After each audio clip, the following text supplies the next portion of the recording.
tunyarejo ntikwari n'agacu ko guhinduka ariho azahoraho iteka.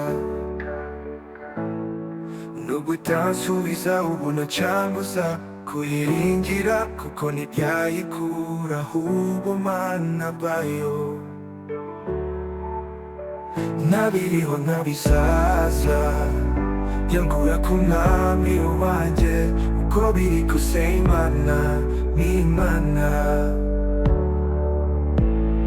Yemwe abambaza Uwiteka nimugacogore, mukomere mushikame, kuko ni we wabivuze.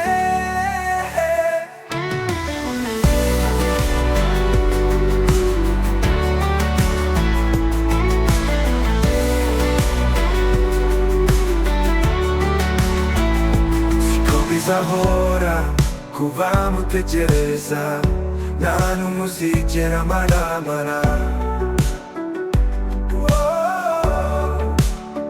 Ntabiriho ntabisaza byangura ku mwami wanjye, uko biri kose Imana ni Imana. Yemwe abambaza Uwiteka nimugacogore,